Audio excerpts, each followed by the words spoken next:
Hi, we talked to Lotte, head of MCI Copenhagen, who won the bid to do all the housing of the COP15. Quite a challenge. Lotte, first, as you explained in your presentation, one of the big challenges of doing the housing for this conference is the uncertainties that people register last minute. You don't know who's going to come, who's not going to come.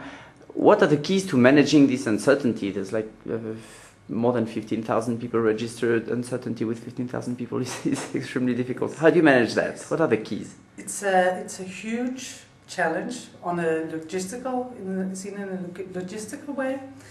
The first thing is to have an IT system that really works and that you're absolutely sure can work 24 hours a day, and that makes it able for all shareholders to get informations, because the informations will change the whole time before and during the event. So these stakeholders are like hotels, yourselves? Delegations, my people, Ministry of Foreign Affairs, security police, transportation people, so they all know who stays where. And they all have their separate logins? They have their own separate logins that allow them to see what they need to see. Oh, yeah. So that's one thing.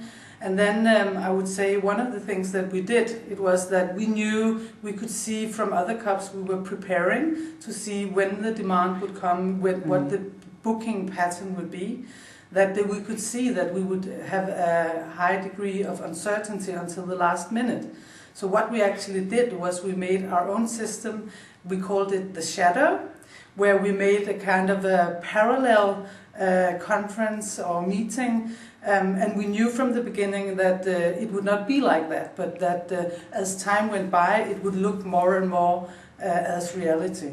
And even the shadow, we gave access to stakeholders to look at that, and it has given important information in the preparation of the whole COP15. So in this shadow system, a delegation could see how many you thought they would bring or something like this? Not delegations, but the other stakeholders that needed to prepare for COP15. Yeah. So we kind of put in the delegations on different hotels and thought they will stay for this long time and this will need this security level. So it could be solved in that way.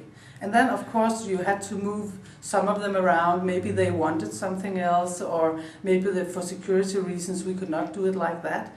Maybe the rooms at the hotels were not what you needed for this kind of delegation.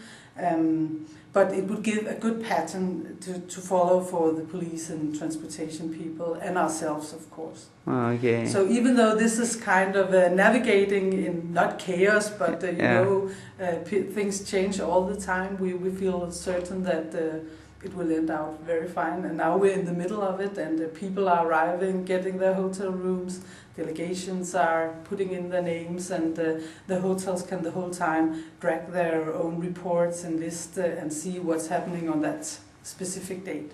And there's no major problem? No major problem. So far? No. Something amazing happened 1 year ago. 1 year ago, apparently for reasons of a religious celebration in Muslim religion. Yeah. It was talked of, I don't know if in the end it was changed, but it was talked of changing 1 week the dates of the conference. Yeah. Yeah. How did you get ready for that? Well, what we did was that we're in very good contact with the Ministry of Foreign Affairs, and they told us that there was at that time just a rumor that they wanted to change the dates, the exact dates for the COP15. And first we thought it was a joke, because you cannot move a big event like this, but it was true. And what we did was we simply blocked the hotel rooms, which is about 10,000 hotel rooms in Copenhagen. We blocked them for both periods. So before the decision was made at COP14 in Potsdam, we already had the rooms home safe. So you went to talk to like the hotel associations all hotels together? We brought together the team at the office Saturday morning very early, and then we just sent out RFPs for all 100 hotels and got them back, and then we were ready. Okay. Yeah. Another very interesting thing you've done is to bring in talents from other disciplines, at least from DHL in terms of managing logistics. Was there any other talent from another industry brought in? we brought in people that from America that really knows how to handle service, because service is really important in this. But just to be able to give good service is simply not enough.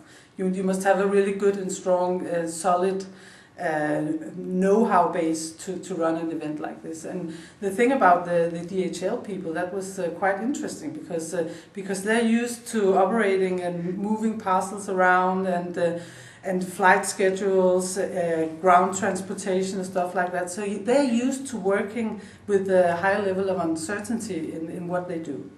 So that was really a new thing to do in this business, and I think for us it's been an important key success factor.